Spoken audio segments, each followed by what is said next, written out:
Hi there. So, winning your morning, anytime, this is part of the anticipation. Anytime that you read a self-help or success kind of article or novel or anything like that, they talk about getting up hours early in order to make your day. You need to read, you need to do all of that kind of thing. And despite everything I read, despite everything I heard, my morning routine usually consisted of the snooze. I had it down to a dance. It was roll, roll, hit, roll, roll, back, roll, roll, hit, roll, roll, back. And I could do that for several times and get an extra hour of sleep. It never set up my day for the rest of the successful day. Then Thanksgiving weekend, Harriet came into my life. And she just didn't understand the snooze, I did train her to ring the bells, and when she needed to go out, when she was a baby, when she rang those bells, she really needed to go out. So that means that, okay, the roll, roll, snooze isn't working, let's come up with a new system. And I came up with something that is so intricate and so sophisticated. I don't know everybody will get it, but it's called the Post-it. And I had to write everything down. Okay, I'm going to wake up. I'm going to turn on that light. And when I say wake up, that means get up. It means actually moving into another room and hitting the snooze. So I had to write down everything and time it so that my day was a success. And part of what made me think about a morning routine even before Harriet was, Richard, you talk about your morning miracle. Do you mind sharing a little bit about that? Sure. Is it on? No. Yeah, Hal Elroy gave me the idea of the miracle morning, and I walk with Rocky, my dog, in the morning, and I always take a picture of a sunrise or snow or whatever's out there. So rain, snow, or sleet, I am out there with my miracle morning, and that's how I start. Does anybody else have a morning routine that they really live to and sets up their day for success? You mind sharing a little bit about it? I meditate. I wake up first to meditate, and it's 10 or 15 minutes. And it's really kind of reminding me who I am and what I'm here for. And I wake up and it's just a blank slate, but I start to download that, and then I immediately get either outside or on the treadmill. I move my body for 30 minutes. Excellent. And I try to vary that with different routines, different exercises, and then my day begins. Perfect. And Cynthia, you were talking the other day about some things that you do. Do you mind sharing those? I look at a couple of apps on my phone, Abraham Hicks for inspiration, and then I read a daily devotional that inspires me, and then I meditate. I just find having that routine really helps me to think about starting my day off in a very positive way. Excellent. Thank you. Anybody else want to share anything? Thank you very much. Well, part of the morning routine is to set yourself up for success. And when I said that I would do this talk, I thought, well, they're not going to just want to hear about me and Harriet. Delightful as she is, delightful as I am. So I went to some of the experts, and you've probably seen this book, and if you don't have it, I suggest you get a copy. And if you have it, I suggest that you read it. It is available on Amazon. But I thought, there are so many valuable pieces of information that Mary has shared in here with regard to a morning routine, but I thought that I would just share a part of it that really spoke to me. Contentment is the absence of panic, anxiety, and complacence. It's the feeling you can have every single day, comfortable with the actions you've taken and the choices you've made. It's the peaceful place of accomplishment that rejuvenates you, inspires you, and prepares you for what's next. And in this case, the rest of your day. So while we have our in-house expert, I thought that I would go to other experts and find out. And the top 7 things, according to Forbes, early morning routines that successful people incorporate are setting their alarm clock every day. That's vacation days, that's days off, that's every day. No snooze. They start their day with a couple of minutes of meditation. They establish a routine for morning workouts. They sit down for breakfast with family, be that Rocky, be that Harriet, be that with your family. They devote time for learning. They say good morning to people on their way to work. And part of what that's about is actually focusing on someone other than themselves, helping somebody else start their day in the right way. And they start work with a to-do list. We don't have time to cover all these things, so I just thought, ooh, let's start with my favorite three. Do-do. Learning. The other day, I read an article that Warren Buffett reads 200 books a year. To me, that is like, what? And then you start thinking about all of the apps that are available, and you can take books with you, you can read while you're in line, and so it doesn't seem so daunting. Being me, I need to, say, yay, library. So you can go to the library, and there's actually an app for the library called Libby. So you can download audiobooks, ebooks, all those kinds of things from the comfort of your home. You don't even have to go to the library. Anybody do a to-do list? Oh, I was going to comment on the reading. Oh, please. When I get on the treadmill, I have an app on my phone called Blinkist, Blinkist, and it's an overview of a book. So it's a review of the highlights of that book in about 15 or 20 minutes. And there are times I'll squeeze 2 of them in while I'm on the treadmill. So I feel like I'm devouring the book and learning while exercising. That's excellent. If you subscribe to the free version, you get 1 a day. If you pay for the paid version, you get as many as you want. And you can do leadership skills, personal development, philosophy. You can go through all different topics. Wow. Do you know-ish what it costs? I subscribed to it. It was $70 a year. Okay. Thank you. Anybody else want to talk about learning? Or how about a to-do list? Les? I subscribe to something called a SoundView book, executive book summaries, and they take the best books of the day and they convert them down to an 8-page summary, sometimes a 4-page summary. Very, very helpful. Wow. Never even thought about doing a summary kind of thing. Thank you. Yeah. How about to-do lists? Anybody work from a to-do list on a daily basis? Lori, want to talk about it, or will you? Oh, yeah. To-do list is for sure what keeps me sane in a crazy world of kids, business, etc. So first thing I always do is look at my to-do list, and if I haven't updated it, then I revisit it, revise it, because what I found is without my to-do list and clarity as to where my focus is going to be in that day, if I don't do it, I get very little done, and I just spend my time running around in circles, it seems like. But when I have my to-do list, I have no anxiety, I'm calm, I know what I need to tackle, and I can stay focused. Thank you. And for me, anybody familiar with the term eat that frog? Yes. So you hold your nose and swallow? And that's what I do first. I focus on what I have to do, not necessarily what I want to do or like to do. I just hold my nose and do it. So that's what a to-do list does for me. And then meditation. And that's, these are just a few of the apps. What, do you use an app?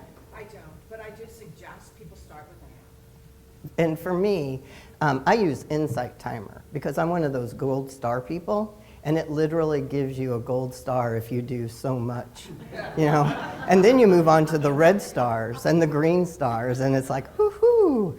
And it also has a community that you can say, thanks for meditating with me, just a little friend kind of thing. Anybody else meditate? Do you? Transcendental Meditation. You mind speaking to that a little bit?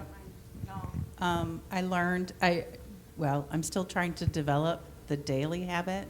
Ideally, you do it 20 minutes in the morning and 20 minutes in the evening, but there is a training center here in St. Louis. It's down on Brentwood Boulevard. It's called Transcendental Meditation. I just found it easier than the mindfulness or the, trying to focus on something. And I do. It's very calming, and it gives you that clarity and that focus when I do it. Super. Well, if you all don't mind, I thought that I would take us through a few-minute meditation using Insight Timer. So if you all will get comfortable in your chairs.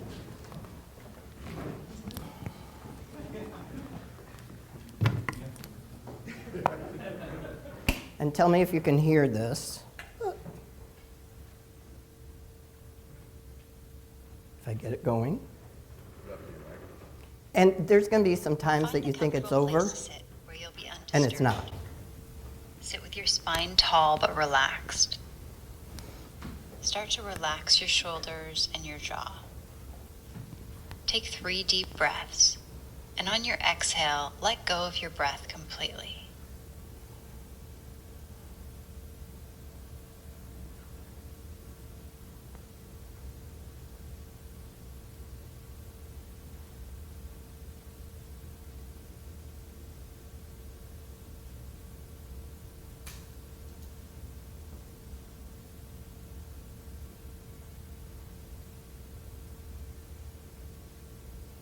Now breathe normally. Achieving success requires a certain mindset. In this meditation, we're going to help set your mind, set your outlook, and set your focus for success. To start, take a few moments to remember a time when you achieved success, whatever success means to you. It could be something you accomplished recently or something that happened a long time ago. It could be reaching a goal or a personal or professional achievement. Focus on a moment that marks a significant milestone in your life. What does that moment look like? Look at the details. Where are you in that moment? Who else is there? What's around you? Are you standing or sitting? How does your body feel? Create a snapshot of that moment in your mind and place yourself there right now. Recreate the moment in your mind in as vivid detail as possible.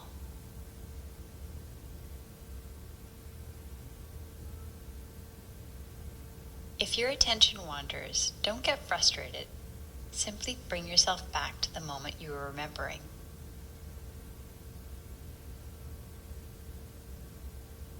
Don't focus on the thoughts that come up so much as how the event presents itself in your body. Do you feel stronger, calmer, more powerful, more stable? There's no right or wrong answer. Just notice what a successful moment feels like to you.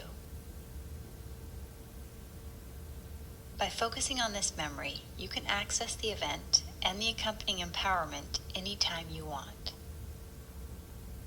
If your mind wanders, without judging, simply return your attention to your breathing and the snapshot of this successful moment. By recalling a significant milestone that represents success to you, you can access that image and the successful mindset anytime you want. Take 3 more deep breaths and release any focus or concentration.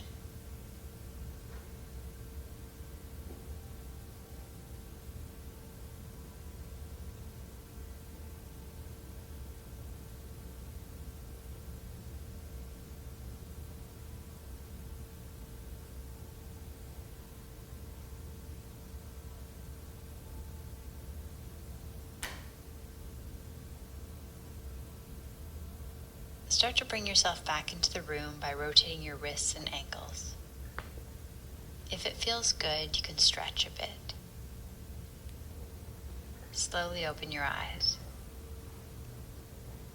Hopefully your mind and body feel calm and focused, and you're ready to take on the rest of your day. A calm, focused, positive mindset is vital for achieving success. We look forward to seeing you tomorrow. Feel better? Very cool.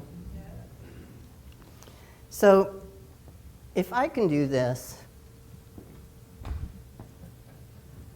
dance, roll, roll, hit, roll, roll, hit.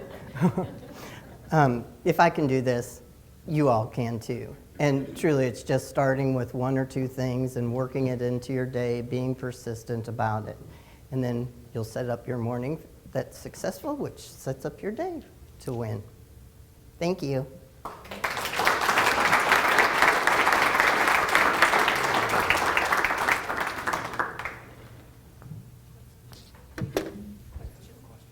Questions?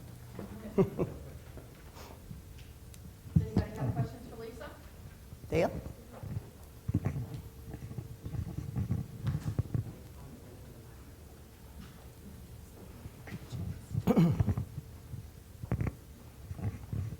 Yeah, Lisa, on a routine, and I know routines are by nature more repetitive, but do you find that you need to change the routine periodically, and if so, how frequently in order to keep it fresh and interesting for yourself? I can't say how often I do out of necessity. Like coming this morning, not everything went according to my little tweak, or if life happens, and so you do just automatically change. And then if it works, continue that way.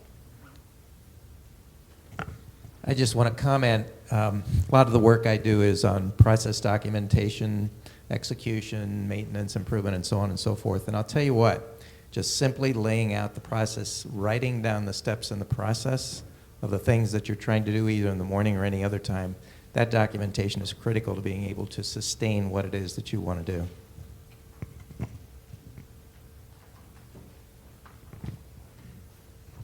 Also, just a comment.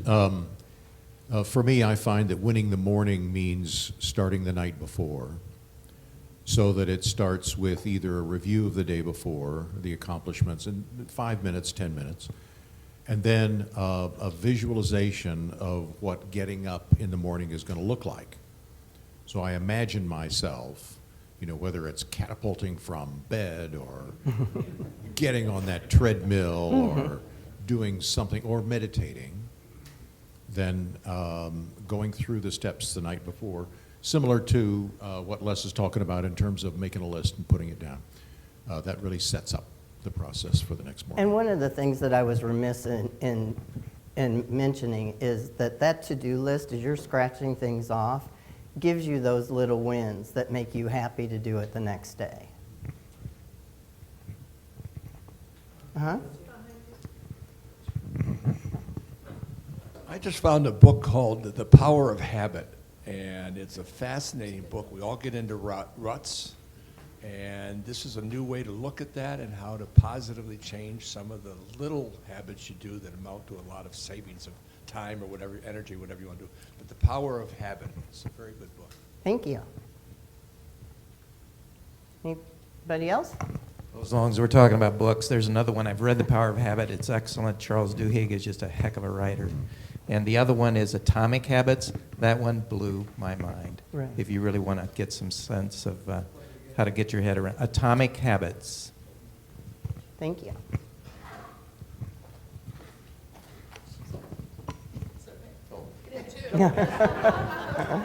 Stereo.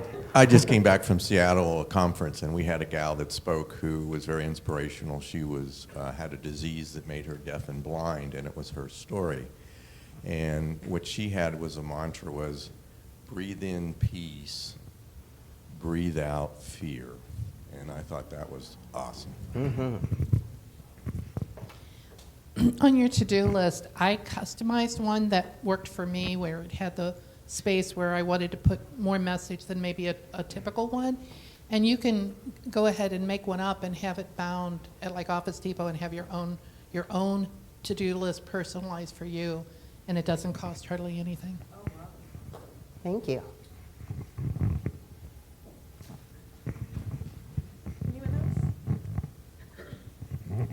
In regard to your checklist, I make those too, but sometimes seems like there's a lot of it on there. How much do you limit it so that you don't become overwhelmed? Well, according to Mary's book, I have what I think do you use the term dump? a dump list. And that's just a boom, boom, boom. But today, what do I need to get done? And focus on just today. Maybe I don't need to, wax the car today. And if you looked at my car, you would see. But, but I do need to call this client. I do need to prep a candidate for an interview. I do need to do this and that. So, and truly, I'm not just taunting. I'm not just promoting her book. There is a ton. We were at dinner the other night, and somebody said, "Mary's book changed my life," and she was going on and on about the to-do list. So. I have a done list. Oh, tell us about that. Well, once you've achieved something, you just cross it off the list of the do, and then you don't remember that you had, and the next day it's like, I didn't do anything yesterday. Well, I've got the done list, so I'm like, okay, I've done the laundry. I write down laundry on the done list, so it makes me feel better that I can look back and go, yes, I did accomplish something yesterday. The accountability. Yes, perfect. Okay, I learned something from Kathy Sexton years ago, not only to do my to-do list, but to put it on my calendar and block that time and figure out how much time it should take and allow more time as to not frustrate us. Yes. Perfect. I think I'm done. I think Mark's giving me the boot. On my to-do list. Yes. Thank you very much.